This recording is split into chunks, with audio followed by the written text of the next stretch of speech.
शर्म आनी चाहिए भाजपा सरकार को, शर्म आनी चाहिए इस प्रशासन की। वहां के विधायक ने इशारों में भी इस तरीके से चाटा दिखाया, जिसकी बार बार क्लिपिंग चल रही थी। वहां चश्मदीदा गवाह है वो लोग ये कहते हैं कि जब फायर ब्रिगेड आई तो उनके पास ना मशीन खुली थी, ना उनके पास जाल था, ना उनकी सीढ़ियां थी उनके पास, ना उनकी लिफ्ट वर्क कर रही थी। तो आप 200 लोगों को झूठा ठहरा के, लेकिन आपने मीडिया के सामने आके ये बोल दिया कि वो मशीन और फायर ब्रिगेड काम, इशारा किया कि चाटा आम आदमी को, चाटा इस तरह से। तो मतलब क्या आप क्या कहना चाह रहे थे? आप ये कहना चाह रहे थे कि आम आदमी की जान चली गई, कोई दुख आपने प्रकट नहीं किया, आप आए, लेकिन उसको आने के बाद आपने उस पूरे मुद्दे को राजनीति के तरीके से आम जनता को दबाने की कोशिश की। मुझे समझ नहीं आया कि ये जो भाजपा के विधायक है ये किस दबदबे के साथ सत्ता में बैठे हैं और किस तरीके से आम जनता की आवाज को दबाने की। नमस्कार, मैं माहिर सिंह, आप देख रहे हैं टाइम इंडिया टीवी नेटवर्क और इस वक्त मैं हूँ डॉक्टर नीतू मान के यहाँ पे, जो कि खुद सातनगर से हैं और खुद इस जो अग्निकांड हुआ उसके साथ हमेशा लगातार उस परिवार के साथ हैं। तो नीतू जी, जो इंसिडेंट हुआ, जिस तरीके से बताया गया, सौरभ भारद्वाज जो हैं उनके साथ बदतमीजी की गई। मैं पहले तो आप हमारे पास आए, इसके लिए मैं आपको धन्यवाद देना चाहूंगी और आपके चैनल के माध्यम से मैं एक बात जरूर बोलना चाहूंगी कि कल का जो इंसिडेंट हुआ है वो इंसिडेंट भाजपा जो वहाँ बैठी हुई थी, वहाँ भाजपा के विधायक बैठे हुए थे, ये प्लान्ड इंसिडेंट था। जब एक बड़े तरीके से एक परिवार के साथ इतना दर्दनाक हादसा हुआ, शोक सभा चल रही थी, तो वहां पे आप देखेंगे कि वहां के विधायक ने इशारों में भी इस तरीके से चाटा दिखाया, जिसकी बार बार क्लिपिंग चल रही थी वहां मीडिया में। तो आप शोक सभा में आए, लेकिन आपने उसको राजनीतिक तरीके से हमारी जो पार्टी है, आम आदमी पार्टी के जो हमारे अध्यक्ष हैं सौरभ भारद्वाज जी, दिल्ली प्रदेश के अध्यक्ष हैं सौरभ भारद्वाज जी ने जब उनको बोला कि ये जो आज कांड हुआ है ये पूरी तरीके से सरकार की नाकामी की वजह से आज 9 लोगों की, एक ही परिवार के 9 लोगों की जान चली गई है और इस पे निष्पक्ष जांच होनी चाहिए और इसकी जवाबदेही किसकी है? सरकार की है। और बड़े तरीके से बात रख रहे थे, इसी बीच में उन्होंने वो बौखला गए और गुस्से में उन्होंने इस तरीके से इशारा किया कि चाटा आम आदमी को, चाटा इस तरह से। तो मतलब क्या आप क्या कहना चाह रहे थे? आप ये कहना चाह रहे थे कि आम आदमी की जान चली गई, कोई दुख आपने प्रकट नहीं किया, आप आए, लेकिन उसको आने के बाद आपने उस पूरे मुद्दे को राजनीति के तरीके से आम जनता को दबाने की कोशिश करी। लेकिन नीतू जी, उनका कहना है, कुलदीप सोलंकी जी का कहना है कि वो पहले दिन से परिवार के साथ थे और जिस दिन ये इंसिडेंट हुआ वो खुद वहां पहुंचे थे और खुद उस चीज की पूरी जांच कर रहे थे। जब वो पहुंचे तो उनका कहना था कि हाइड्रोलिक मशीन जो थी वो खुल गई थी और जो फायर ब्रिगेड थी परिवार को बचाने की कोशिश कर रही थी। ये विधायक जी के बयान से हमें नहीं इन्फ्लुएंस होना चाहिए। वहां कम से कम नहीं तो 200-300 लोग थे जब ये भयानक घटना घट रही थी और वहां 200-300 लोग जो चश्मदीदा गवाह है वो लोग ये कहते हैं कि जब फायर ब्रिगेड आई तो उनके पास ना मशीन खुली थी, ना उनके पास जाल था, ना उनकी सीढ़ियां थी उनके पास, ना उनकी लिफ्ट वर्क कर रही थी।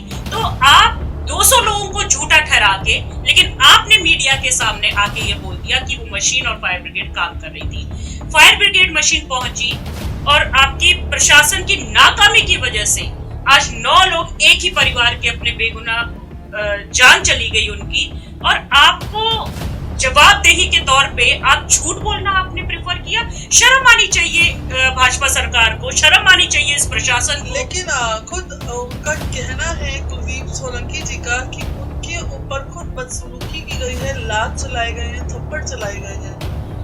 देखिए, आप कहाँ तक सच ये मैंने बोला ना, पहली उनका झूठ सबके सामने मैं बता देती हूँ कि वहां कम से कम नहीं तो 200-300 लोग उस भयानक घटना के चश्मदीद गवाह है जो वहां खड़े होकर बचाने की कोशिश कर रहे थे और उन्होंने अपने बयान में कह दिया कि फायर ब्रिगेड की मशीन, हाइड्रोलिक मशीन पूरी अच्छे से काम कर रही थी। सबसे पहला झूठ विधायक जी का सबके सामने, ये मैं आपको बता देती हूँ। दूसरी बात जो उन्होंने बोला कि उनके साथ बदतमीजी की गई, नहीं, बिल्कुल ऐसा नहीं है। शोक सभा चल रही थी, हम लोग, आप सब, हम भी वही थे, हम बैठे हुए थे, वो आए, वो पीछे बैठे थे, वो एक प्लान्ड एक्टिविटी के थ्रू वो आगे आए और बैठते ही जैसे ही बात हुई कि भाई प्रशासन में हमें और क्या बात चल रही थी, वहां सब बोल रहे थे कि एक प्रशासन की नाकामी रही, ये जो हादसा था ये पूरी तरीके से इसकी जिम्मेवार कौन है, ये इस तरह की बातचीत वहां चल रही थी।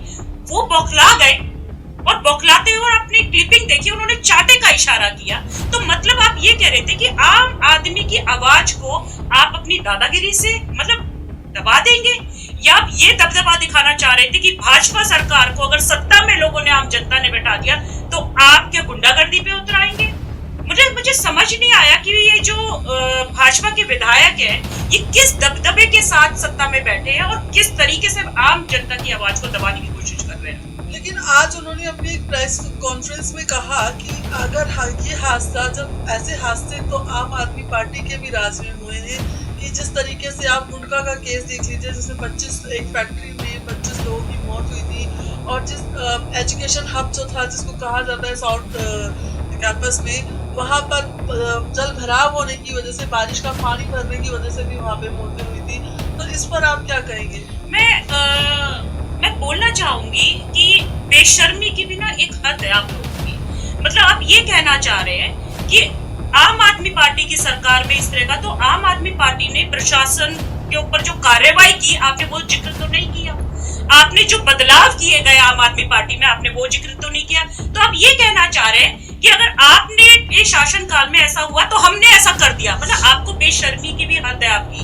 आपको जवाबदेही में आप आरोप प्रत्यारोप कर रहे हैं, जबकि आपकी जवाबदेही ये होनी चाहिए थी कि हम जिस तरीके से फायर ब्रिगेड को आने में टाइम लगा, हाइड्रोलिक मशीन नहीं खुल पाई, कहीं कहीं जो कमी रह गई, नाकामी रह गई, हम उनको सुधारेंगे। आपने ये जवाब नहीं दिया। आपने क्या जवाब दिया?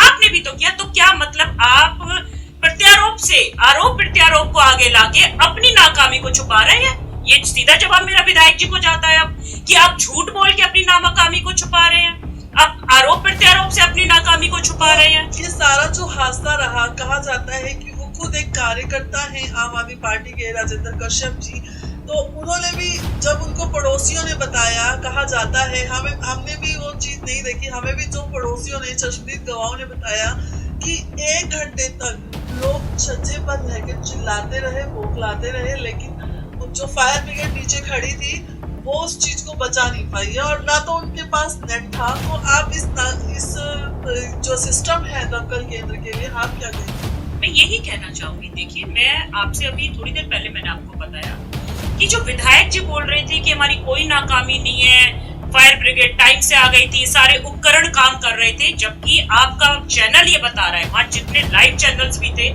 सबकी कोशिश थी कि किसी तरीके से जान बच जाए, किसी भी तरीके से इन लोगों की। लोग ऊपर खड़े होकर चिल्ला रहे थे, लेकिन फायर ब्रिगेड वालों के पास उनकी मशीन नहीं खुल पाई, लिफ्ट उनकी बंद थी, उनकी सीढ़ियां इतनी लंबी नहीं थी कि ऊपर तक पहुंच जाए, जान बच सकती थी। लेकिन प्रशासन की नाकामी, प्रशासन का जो ये नाकामी दिख रही है, इसके ऊपर पूरा सत्ता में जो बैठे लोग हैं, भाजपा सरकार की जवाबदेही, और आम जनता जवाब लेके रहेगी। आप झूठ बोलेंगे, आप दबाने की कोशिश करेंगे, आप गुंडागर्दी भी करेंगे, लेकिन आम जनता आपसे जवाब मांग के रहेगी। तो कहा जाता है कि उन्होंने जो पड़ोसी थे वो गद्दे भी निकलवा रहे थे, तो उन पड़ोसियों की भी फायर ब्रिगेड ने नहीं सुनी। तो मेन मोटिव फायर ब्रिगेड का क्या रहा, कि जान बचाना मोटिव रहा या आग बुझाना मोटिव? देखिए, फायर ब्रिगेड वालों का तो मैं आपको एक बात बताती हूँ कि उनके पास उपकरण ही नहीं थे। तो सबसे ज्यादा जो प्रशासन की नाकामी रही कि आपने कभी किसी चीज पर, आप इतने अपने ही झूठ बोलने में, बेशर्माई में, हर चीज में आप गुंडागर्दी में इतने व्यस्त हो चुके हैं कि आप आम जनता के लिए सोच ही नहीं रहे हैं। फायर ब्रिगेड वालों की न लिफ्ट काम किया था, गवाह है वहां पे लोग। फायर ब्रिगेड वालों के ना मशीन, आपकी सीढ़ी काम कर रही थी, उनके पास ना जाल था। जाल आपका हर एक फायर ब्रिगेड में कंपल्सरी मैंडेटरी इक्विपमेंट होता है, ना आपके पास जाल था। और जब लोगों ने बोला कि आपको गद्दे फेंके गए, वहां लोगों की भीड़ थी जो कोशिश कर रही थी किस तरीके से बच जाए, तो फायर ब्रिगेड वालों ने बोला कि अभी दूसरी फायर ब्रिगेड को हमने मंगाया है, इनको ऊपर बैठ जाने के लिए, लेट जाने के लिए बोल दो, ताकि लपटों में और इनका जो धुआं उठ रहा था उससे ही बच जाए। और दूसरी फायर ब्रिगेड को आने में 45 मिनट लग गए, जब तक कि सभी लोग अपनी जान गंवा चुके थे। पूरी तरीके से जो भयावह घटना है, दर्दनाक घटना है, राजेंद्र कश्यप जी का के साथ पूरा परिवार, पूरा दिल्ली खड़ा हुआ है, पूरा समाज खड़ा हुआ है, लेकिन ये घटना की जवाबदेही पूरी प्रशासन को देनी पड़ेगी। प्रशासन की नाकामी दिखती है, प्रशासन की बेशर्माई दिखती है, और उसके बावजूद आरोप प्रत्यारोप कर रहा है। लेकिन आप आगे इसको आप कैसे, प्रशासन को आप आगे जवाब देना पड़ेगा आज आम जनता को कि इस घटना के लिए, इस दर्दनाक घटना के लिए जिम्मेवार कौन है। तो आप लोगों ने देखा नीतू मान जी जो है उनका खुद ये कहना है कि हम लोग वहाँ पे चश्मदीद गवाहों से बात कर रहे थे। नीतू जी, एक और चीज पूछना चाहूंगी कि अगर जब आप राजेंद्र कश्यप जी से मिले तो उनके परिवार में अब तक कितने लोग बचे हुए हैं या कितने लोग अभी घायल हैं? देखिए, राजेंद्र कश्यप जी के परिवार के 9 लोगों की जान चली गई। आप समझ सकते हैं कि ये जो मानवता के लिए सबसे दर्दनाक घटना है, एक ही परिवार के 9 लोगों का चला जाना। और अभी उनकी एक छोटी पोती है, उनके बेटे कुछ जो घायल हो गए हैं, उनके परिवार के लोग वो अभी अस्पताल में हैं, जिनका ट्रीटमेंट चल रहा है। इस दर्दनाक घटना से उबर पाना सबके लिए बहुत मुश्किल है। तो नीतू जी, एक और चीज जानना चाहूंगी, जैसे आप मिले परिवार से, सुनने में आया था कि एक लड़का था जिसने छलांग मारी थी, उसका पूरा सर फट गया था, तो आप उनसे हॉस्पिटल में भी मिलके आई होंगी, तो क्या कुछ हालत रही है अभी उनकी, किस कंडीशंस में है? वो अंडर मेडिकल ट्रीटमेंट में उनका चल रहा है। उनके बेटे हैं, उनका 25% बर्न भी हुआ है वो, और उनकी जो छोटी गुड़िया को, जब बच्चे को नीचे है, वो स्लिप कर गई क्योंकि पानी की बौछार भी थी, तो उनके फ्रैक्चर भी आया है। मतलब मेडिकल कंडीशंस है, लेकिन एक परिवार के लिए दर्दनाक घटना है। और मैं मेरी अपील है आपके चैनल के माध्यम से कि हम आम जनता को प्रशासन से जवाब मांगना चाहिए, और ये हमारा हक है कि हमने, आम जनता ने वोट देके इनको जो सत्ता में बैठा दिया, और आज जिस तरीके की गुंडागर्दी सड़कों पे आके कर रहे हैं, जिस तरीके से आम जनता की आवाज को ये गुंडागर्दी से दबाना चाह रहे हैं, सिर्फ अपनी बेशर्माई को छुपाने के लिए, आम जनता का हक है, हमारा हक है कि हम उनसे जवाब मांगे, और उनकी जवाबदेही उनको इस बार देनी पड़ेगी। जैसा कि हमने अभी देखा था फिलहाल कुछ समय पहले कि सारे समाज के लोग, जाने माने लोग अभी एक केस में लगे हुए थे। मैं जिक्र करूंगी उस केस का, तरुण का केस जिसको बोला जाता है, लेकिन आज यहाँ पे हमें कोई देखने को नहीं मिला। तो इस पर आप क्या कहेंगे? देखिए, मैं इस पे ये कहना चाहूंगी कि जिस घटना के बारे में आज हम चर्चा कर रहे हैं, इतिहास में साधनगर वार्ड में ये सबसे दर्दनाक घटना में लिखा गया है। एक परिवार के 9 लोग, उनकी वाइफ, उनके बच्चे, छोटे छोटे बेटियां थी, उनकी पोतियां थी। ये जो घटना है, ये इतनी दर्दनाक है कि इससे उभर पाना लोगों के लिए मुश्किल है और समय लगेगा। और भगवान से प्रार्थना करती हूँ कि इतनी ताकत दे राजेंद्र जी को कि वो इस घटना से उभर पाए। लेकिन बात यह है कि चाहे मैं तरुण का केस ले लूं, चाहे आज मैं साधनगर का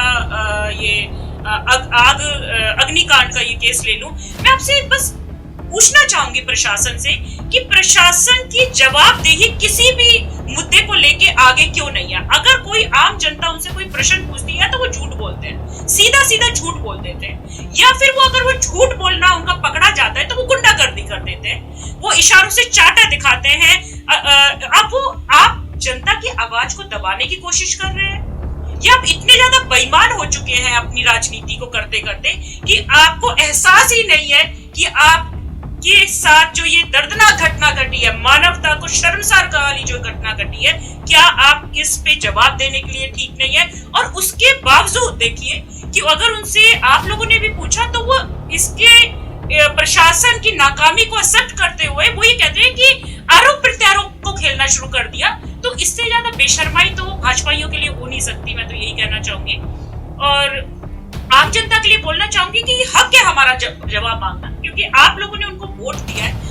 बात करना हमारा हक है, जवाब मांगना हमारा हक है, और इस हक से उनको और हमें आगे बढ़ना चाहिए, और हमारी आवाज आगे उठती रहेगी जब तक कि भाजपा सरकार और वहां का विधायक हमें जवाब देने के लिए तरीके से बिना झूठ बोले जवाब ना दे पाए। जैसे नीतू जी, हमने वहाँ पे भी देखा जो माहौल था बड़ा अफरा तफरी वाला था, लेकिन जब पता था कि माननीय पूर्व मुख्यमंत्री अरविंद केजरीवाल आने वाले हैं, लेकिन सिक्योरिटी का भी वहाँ पे कोई इंतजाम नहीं किया गया, और इस अफरा तफरी को भी रोकने के लिए बिल्कुल एक कहते हैं ना कि बस भगदड़ सी हो गई, और जो परिवार से मिलना था अरविंद केजरीवाल जी का वो भी नहीं हो पाया। देखिए, मुझे ऐसा लगता है कि अगर हमारे परिवार में कोई हादसा हो जाए तो एक परिवार की तरह वहां पे लोग बैठे हुए थे। तो किसी परिवार में जब कोई हादसा हो जाता है तो ना ही तो हमें पुलिस की जरूरत पड़ती है, ना बल की जरूरत पड़ती है, ना ताकत की जरूरत पड़ती है। वहां जितने लोग, हजारों लोग जो बैठे थे, वो एक परिवार की तरह राजेंद्र कश्यप जी के यहाँ बैठे थे और शोक सभा चल रही थी। लेकिन जब उन्होंने, भाजपा के जो विधायक हैं, उनको ऐसा लगा कि ये शोक सभा शायद इजी टारगेट था, क्योंकि हम लोग उनके परिवार की तरह हैं, पूरा समाज उनके परिवार की तरह है, हमारे राजेंद्र जी के परिवार की तरह वहां बैठा था। ये एक प्लान्ड एक्टिविटी थी कि वो आए, उनको जवाब ना देना पड़ जाए, भाजपा के ऊपर कोई क्वेश्चन मार्क ना आ जाए, प्रशासन के ऊपर कोई क्वेश्चन मार्क ना आ जाए। तो उन्होंने आम जनता की आवाज को दबाने के लिए इंसिडेंट हुआ। लेकिन आपके माध्यम से जरूर बोलना चाहूंगी कि जनता की आवाज आपने दबाने की जरूर कोशिश की है, आपकी गुंडागर्दी से आपने कोशिश जरूर की है, लेकिन और बुलंद तरीके से आप आगे हैं और आपकी जवाबदेही का इंतजार है और जवाब आपसे मांगते रहेंगे। तो देखा सुना आपने, हर चीज को जाना कि डॉक्टर नीतू मान जी जो है वो खुद कह रहे हैं कि जो नाकामयाबी थी सिस्टम की, जो दमकल केंद्र की गाड़ियों की, तो 25 गाड़ियां आने के बावजूद भी इंसान को बचा नहीं पाई है, तो इस फेलियर सिस्टम का एक सबसे बड़ा संकेत होता है। और आरोप पर आरोप जो लगाए जाते हैं वो तो चलते ही रहेंगे, लेकिन आगे क्या इस पे कार्यवाही होगी ये हम आगे आपको दिखाते रहेंगे। इसी से मैं विदा लेती हूँ। नमस्कार, बहुत बहुत शुक्रिया आपका, आप हमारे चैनल पे बात कर रही है नीतू जी।